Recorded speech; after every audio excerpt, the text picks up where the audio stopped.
जब जब मानव समाज में संकट आता है तो इंसानियत के हाथ सबसे पहले भारत देश का बढ़ता है, क्योंकि भारतीय संस्कृति वसुधैव कुटुंबकम, पूरा विश्व एक परिवार है, इस उक्ति को चरितार्थ करती है।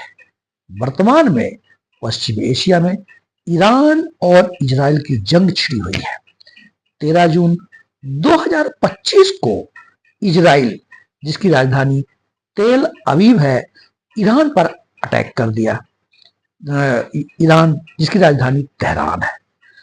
कारण यह है कि ईरान जो है हमास को, हिजबुल्लाह को, हुती विद्रोहियों को समर्थन करता है और ऐसा मानना है इजराइल का कि वह यूरेनियम संवर्धन का काम कर रहा है और परमाणु बम बनाने की ओर अग्रसर है।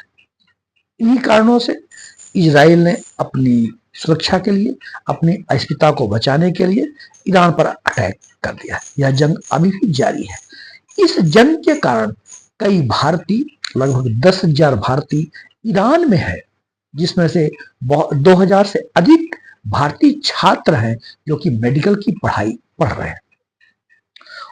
चूंकि ईरान और इजराइल में हमारे भारतीय नागरिकों की सुरक्षा खतरे में है, अतः ईरान और इजराइल दोनों जगह से भारतीय नागरिकों को, भारतीय छात्रों को बचाने के लिए भारत सरकार के द्वारा 19 जून 2025 को ऑपरेशन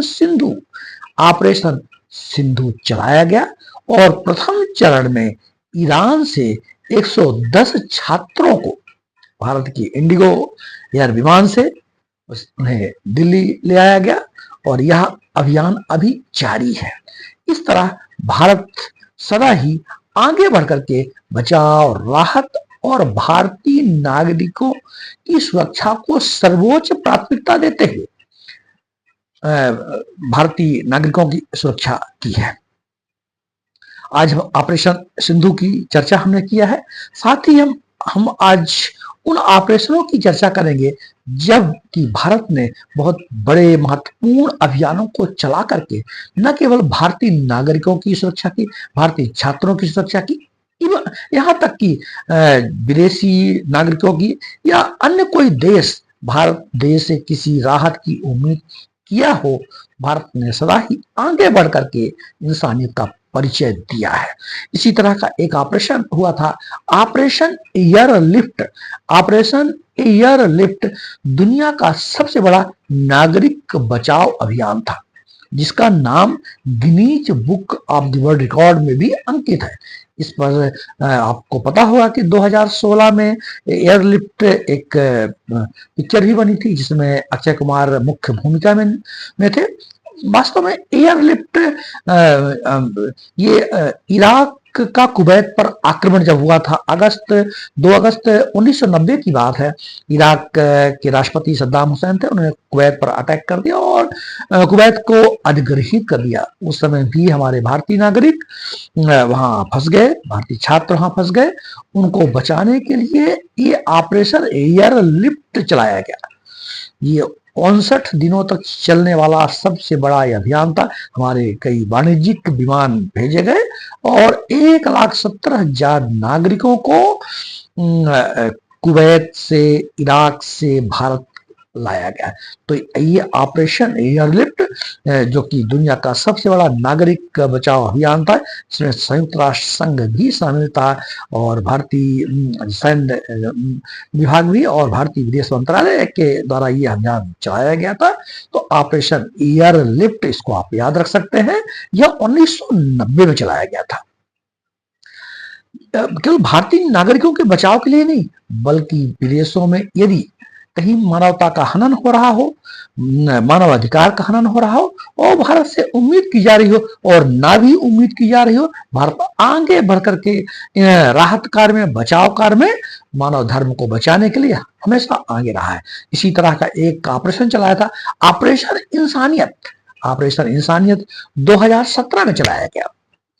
हमें पता है कि जो म्यांमार भी कई बार अशांत हुआ है, वहां भी सैन्य कार्यवाहियां हुई हैं, तख्तापलट हुए हैं। और म्यांमार में रोहिंग्या मुसलमान, जो वहाँ का रखाइन स्टेट है म्यांमार का, रोहिंग्या मुसलमान रहते हैं। और जब कभी इस तरह की सैन्य कार्यवाहियां हुई हैं तो रोहिंग्या मुसलमानों को काफी परेशानियों का सामना करना पड़ा था। 2017 में जब वहां सैन्य कार्रवाई हुई रोहिंग्या मुसलमानों पर, तो ये रोहिंग्या मुसलमानों रखाइन स्टेट म्यांमार से बांग्लादेश में आकर शरण लिया था। बांग्लादेश में शरण, जो वहाँ का कॉक्स बाजार है, वहाँ बांग्लादेश का कॉक्स बाजार बहुत ही फेमस है रोहिंग्या मुसलमानों के लिए। वहां आकर के लाखों रोहिंग्या मुसलमानों ने शरण लिया था। उन्हें तत्काल सुविधा की आवश्यकता थी, तत्काल में राहत की आवश्यकता थी, क्योंकि बांग्लादेश पर काफी भार पड़ रहा था उन्हें। और रोहिंग्या मुसलमानों के बचाव के लिए, उनको सुरक्षा प्रदान करने के लिए भारत सरकार ने ऑपरेशन इंसानियत चलाया था। इस ऑपरेशन इंसानियत के तहत रोहिंग्या मुसलमानों को कई प्रकार के खाद्य पदार्थ, वस्त्र, टेंट और सुरक्षा सुविधाएं, मेडिसिन इत्यादि उपलब्ध कराई गई थी। तो यह ऑपरेशन इंसानियत था 2017 में रोहिंग्या मुसलमानों के सुरक्षा के लिए, उन्हें राहत उपलब्ध कराने के लिए इस प्रकार का ऑपरेशन हुआ था। ऑपरेशन देवी शक्ति, ऑपरेशन देवी शक्ति 2021। अफगानिस्तान में भी अशांति नहीं है, तालिबान और वहाँ के जो सरकारें हैं वहाँ में भी संघर्ष होते रहे। 2021 में जब तालिबान ने काबुल पर कब्जा कर लिया, तब भी हमारे भारतीय नागरिक, हिंदू भी थे, सिख भी थे और अन्य धर्मों के लोग थे, उनके बचाव के लिए भारत सरकार के द्वारा ऑपरेशन देवी शक्ति 2021 में चलाया गया। इसी प्रकार ऑपरेशन गंगा, रूस ने यूक्रेन पर अटैक कर दिया। यह जंग अभी भी जारी है, 3 वर्ष हो रहे हैं। तो जब 2022 में रूस ने यूक्रेन पर अटैक किया तो तब भी हमारे भारतीय नागरिक संकट में आए। और न केवल भारतीय नागरिक बल्कि अन्य देशों के नागरिकों की सुरक्षा के लिए भी भारत सरकार के द्वारा ऑपरेशन गंगा चलाया गया था।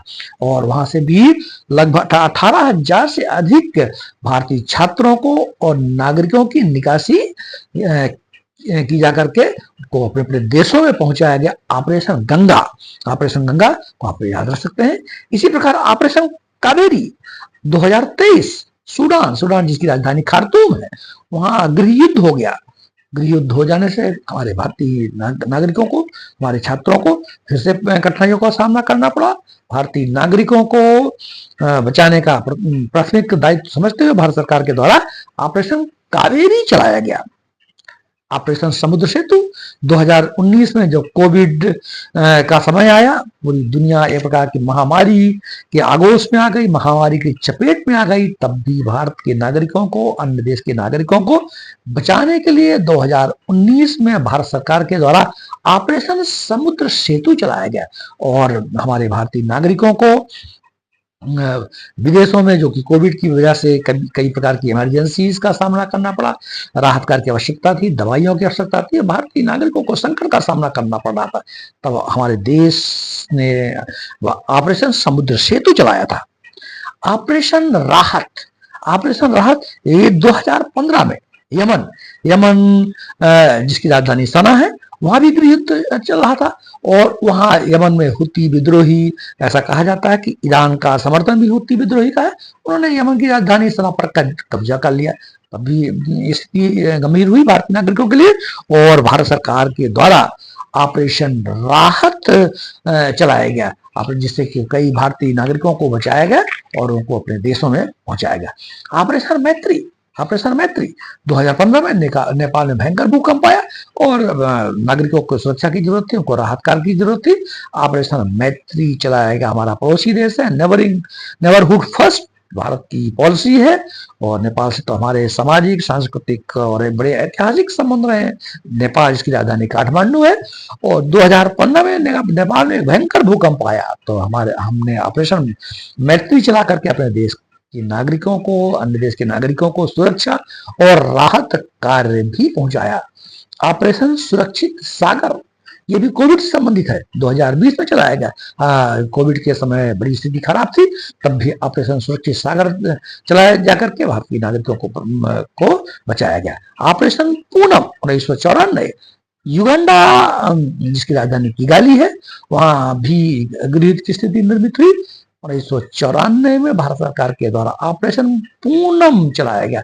तो इस तरह ये विदेशों में भारत सरकार के द्वारा, भारत के विदेश मंत्रालय के द्वारा, भारत के सैन्य विभाग के द्वारा विदेशों में चलाए गए अभियान है। और इसी प्रकार के बहुत से अभियान, ऐसे ऑपरेशंस देश के अंदर भी चलाए गए। अभी बहुत ही चर्चा में था जब पहलगाम में टेररिस्ट अटैक हुआ, तो पाकिस्तान को सबक सिखाने के लिए, टेररिस्ट जो आतंकियों की कमर तोड़ने के लिए, आतंकियों को कमजोर करने के लिए और ऑपरेशन सिंदूर चलाया गया। इसको हम ये अभी हाल की घटना है।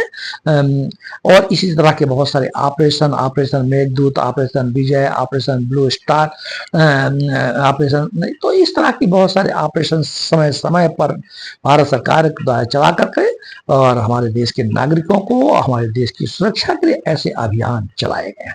तो ये बहुत सारे महत्वपूर्ण अभियान थे और जो कि आपकी परीक्षाओं में काम आते हैं, हमारे जनरल नॉलेज के लिए भी उपयोगी है। तो इस तरह ऑपरेशन सिंधु तो अभी हाल ही में चलाया गया। तो ऑपरेशन सिंधु, ऑपरेशन इंसानियत, ऑपरेशन देवी शक्ति, operation airlift, operation Ganga, operation Kaveri, operation राहत, ऑपरेशन मैत्री, ऑपरेशन सुरक्षित सागर, ऑपरेशन पूनम।